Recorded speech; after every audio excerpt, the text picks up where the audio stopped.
want you to picture the ultimate road trip nightmare. We've all had it. You're in the middle of nowhere. It's freezing cold, maybe negative 20 degrees. Right, yeah. Your breath is fogging up the windshield. And you look down at your dashboard and see that dreaded low battery warning flashing red. For the last, 15 years, that specific anxiety has been the invisible wall holding the EV industry back. It's the range anxiety boogeyman. Yeah. It is, the single biggest reason why so many people look at a Tesla or a BYD and say, that's cool tech, but I think I'll keep my gas tank for one more decade just to be safe. Exactly. But today we are unpacking a stack of reports that claims that wall just crumbled. And we aren't looking at a concept rendering from some sci-fi movie or a promise for 2030. We're looking at a car that is slated for targeted operations this year, 2026. A car that claims to drive 1,500 kilometers on a single charge. That really is the magic number, isn't No. it? 1,500. To put that in perspective for you, that is driving from London to Rome without stopping. Yep. That is Beijing to Shanghai in one go. It's a distance that just fundamentally changes the math of how we travel. You stop because you're tired, not because the car is. And the vehicle making these claims is the Exeed Liefeng, also known as the Hunting Wind, which, aside from having an incredibly dramatic name, Hunting Wind sounds like something a superhero drives. It really does. It seems to be the vessel for the holy grail of battery tech we've all been waiting for. The solid-state battery. Yeah. We've been hearing solid-state is 5 years away for about 20 years now. It became a running joke in the industry. But the Exeed Liefeng suggests the punchline has finally arrived. The wait might actually be over. So, welcome to the deep dive. We've got the specs, we've got the chemistry, and we've got the reality check. Let's figure out if the internal combustion engine is finally truly obsolete. Let's get into it. I want to start with the heart of this beast. The battery, they're calling it the Rhino S. Now, usually when automakers talk about batteries, my eyes glaze over a bit. It's usually just, we made it slightly bigger. But this is different physics, isn't it? This isn't just an upgrade, it's a replacement. Completely different physics. Yeah. To understand why the Rhino S is a big deal, you have to understand what is sitting in your driveway right now. Whether you drive a Ford Lightning or a Tesla Model 3, you are sitting on a massive tank of, liquid. Right, the lithium-ion electrolyte. It's a liquid slurry that moves the energy around inside the cells. Exactly. Ions swim through that liquid from the cathode to the anode. That's how you get power. The problem with liquid is that it's heavy, it takes up a lot of space, and chemically speaking, it's a bit volatile. It wants to react. Okay. The Rhino S eliminates the liquid. It uses a solid polymer oxide electrolyte. Okay, solid polymer oxide. Let's unpack that for the non-chemist. Why did they choose that? I know there are sulfide options and other polymer options. Why did Chery and Exeed go the oxide route? It's the Goldilocks choice. See, sulfide electrolytes are actually faster at moving ions. They have higher conductivity, but they are notoriously difficult to manufacture. They react poorly to moisture in the air, releasing toxic gases. Yeah. Polymers are easier to make, but can lack power density. By going with an oxide route, Chery is striking a balance. Oxide is incredibly stable, safe, and most importantly, it can be manufactured at scale without needing a lab environment that's drier than the surface of Mars. And that stability allows them to pack the energy in tighter. Much tighter. The stats here are frankly staggering. The sources are quoting an energy density of 600 watt-hours per kilogram. I saw that number and had to double-check standard EV stats. I thought it was a typo. No typo. For context, the best nickel-cobalt-manganese batteries, the absolute state-of-the-art liquid stuff you find in high-end EVs today, they top out around 250, maybe 300 watt-hours per kilogram. So we're literally talking about doubling the energy density. It's like suddenly discovering you can fit 2 gallons of milk into a 1-gallon jug. That is exactly the analogy. Yeah. And that is the only way you get a car like the Liefeng, which is a big, heavy luxury vehicle, to hit 1,500 kilometers. Yeah. If you tried to get that range with today's liquid batteries, the car would weigh 4 tons. It would be a tank. It would just destroy the road. It would. The Rhino S lets them keep the weight manageable while doubling the range. But packing that much energy into a small space? That usually sounds like a recipe for a bomb. If I puncture a standard lithium-ion battery, I get fireworks. And not the fun kind. Thermal runaway. It's a self-sustaining fire that is incredibly hard to put out. Firefighters hate it. Right. But I was reading about the safety demo they did for the Rhino S, and it sounds borderline insane. They did a drill test. They did, and this wasn't a computer simulation or a theoretical paper. They took a charged Rhino S cell and physically drilled a metal bit, right through the center of it while it was powering the system. In a liquid battery, that is the moment you run for your life. Correct. You pierce the separator, the anode and cathode touch, the liquid electrolyte ignites, and boom. But with the Rhino S, nothing. Nothing. No fire, no smoke.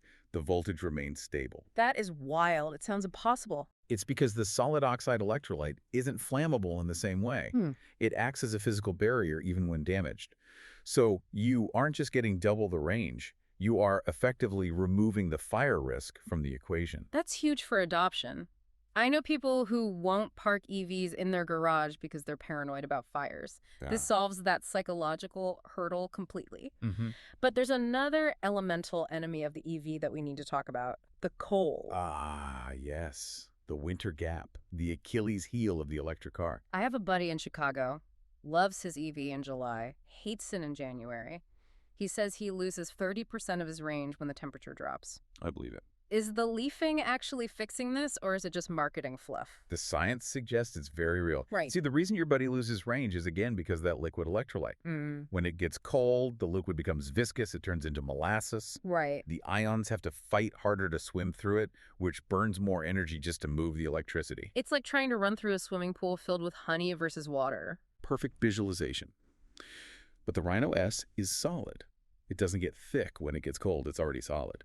The Exeed Liefeng is engineered to operate at minus 30 degrees Celsius. Which is? That is minus 22 Fahrenheit. That is, don't go outside or your nose hairs will freeze weather. It is. And the claim is that because the electrolyte doesn't freeze or thicken, the range loss is negligible compared to liquid batteries. It maintains its reliability. That removes the last big geographical barrier. If you live in Canada or Norway or northern China, this car treats a blizzard basically the same way it treats a sunny day. It changes the vehicle from a fair weather friend to a reliable tool. And that reliability is what mass adoption hinges on. You need to know that if the dashboard says 500 kilometers, you can drive 500 kilometers even if it's snowing. Okay, so we've established battery as a miracle worker. But let's look at the wrapper it comes in, the car itself. Because sometimes when engineers chase range, they give us these weird teardrop-shaped pods that look like science experiments. Right. But the Liefeng, this thing looks aggressive. It's a shooting brake. I love that term. I feel like car enthusiasts nod sagely when they hear it, and everyone else just pretends to know what it means.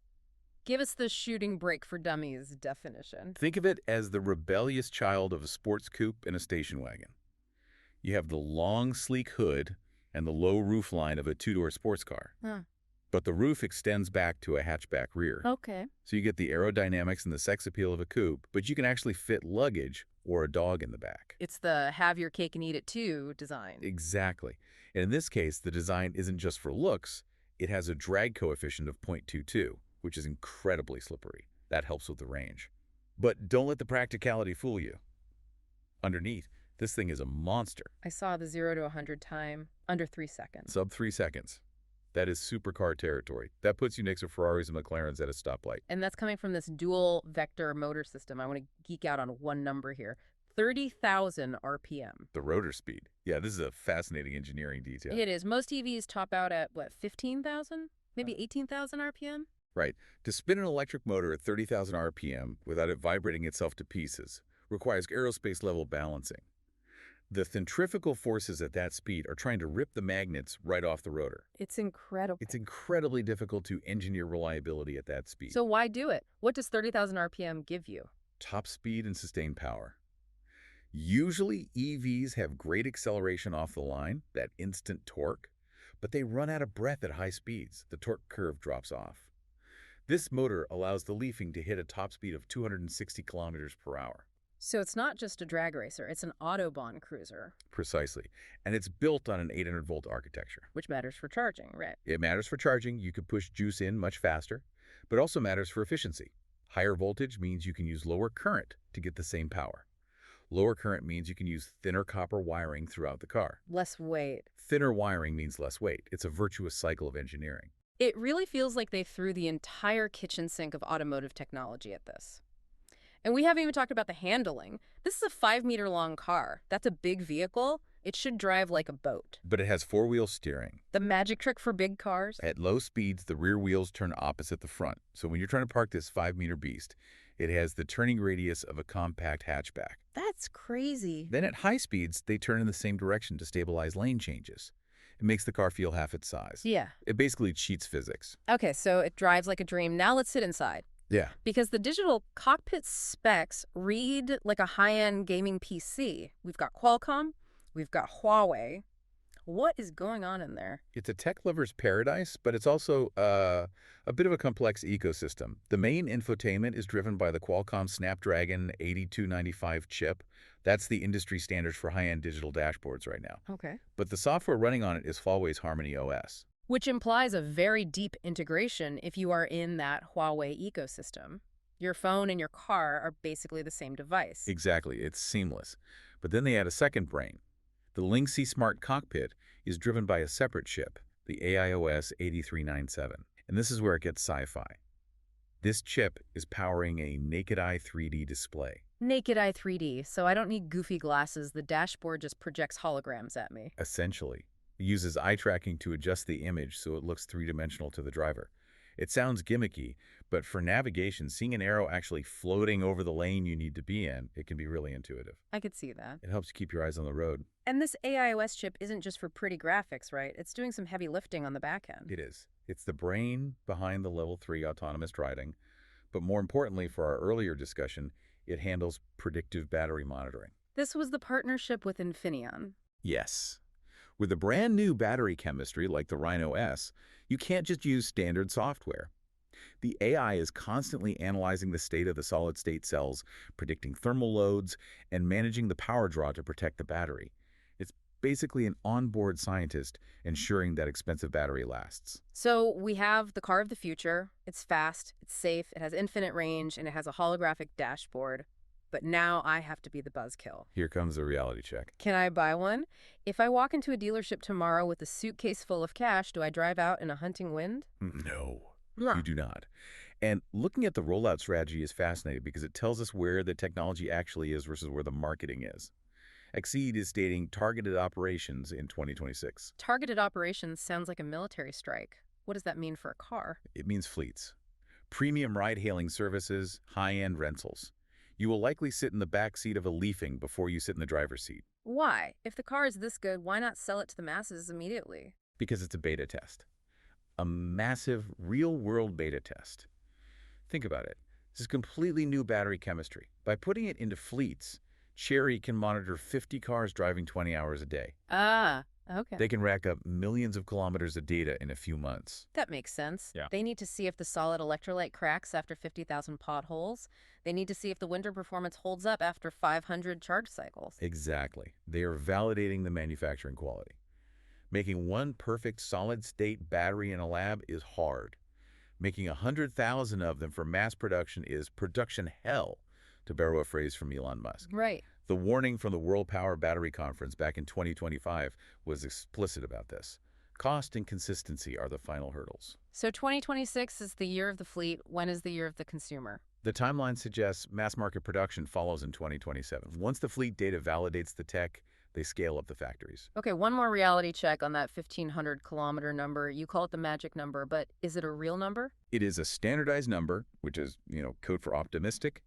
The 1,500-kilometer figure is almost certainly based on the CLTC, the Chinese driving cycle. Right. The CLTC is notorious for involving a lot of low-speed, stop-and-go city driving, which EVs love. So if I'm blasting down the Autobahn at 140 kilometers per hour, I'm not getting 1,500 kilometers. Definitely not. Physics still applies. Wind resistance is a killer. If we convert that to WLTP standards, which Europe uses, or real-world highway driving, you're probably looking at something closer to 1,100 or 1,200 kilometers. Okay, but hold on.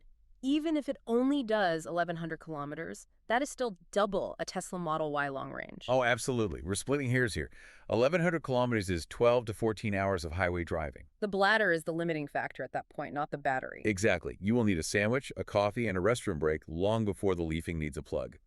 Even at the conservative estimate, it solves the use case for 99.9% of drivers. It makes charging stops optional for almost any trip you would actually want to take. It really does feel like a tipping point. We've seen steady incremental gains for a decade, 300 miles range, then 350, then 400. This isn't incremental, this is a step change. It is, and look at the speed of iteration. Remember the Exeed ES8? Yeah, revealed in December 2025, just a few months before this timeline. That car promised 1,000-kilometer range. And that was headline news. 2 months later, the Liefeng makes it look obsolete with 1,500 kilometers. The pace of innovation is accelerating so fast that these models are competing with their own predecessors. It's a space race, but for energy density. So, let's wrap this up. We are looking at the Exeed Liefeng. It claims to solve the three horsemen of the EV apocalypse: range, safety, and cold weather. It attacks the three biggest objections consumers have. If the Rhino S battery delivers on its promises, specifically that safety and the cold weather resilience, it clears the path for total EV adoption. There are no excuses left. The lab phase is over. We are now in the validation phase. And if 2026 goes well for these fleets, 2027 is going to be the year the internal combustion engine truly starts to look like a relic. I think that's a fair assessment. We are watching the future arrive in real time. I want to leave you with a thought about that rollout strategy, though. We talked about fleets first. If that becomes the norm for this new, super expensive, super advanced tech, it changes our relationship with cars. How so? Well, your first experience with this revolutionary solid-state power won't be owning it. It will be hailing it via an app. It creates a dynamic where the cutting edge belongs to corporations and we just rent access to it. Hmm. Are we moving toward a world where the best tech is simply too good or too expensive for us to actually keep in our garage? Does ownership become a luxury of the past, replaced by access? That is a fascinating, if slightly dystopian, way to look at it. We saw it happen with software. Hardware might be next. Something to chew on the next time you open a rideshare app and a silent, futuristic shooting brake pulls up to the curb. Oh. Listen, we really appreciate you tuning in today. We know you have a choice in where you get your insights, and we are grateful you chose to spend this time with us on the deep dive. Yes, thank you so much for listening. It's a privilege to explore these shifts with you. We'll catch you on the next one. Stay curious.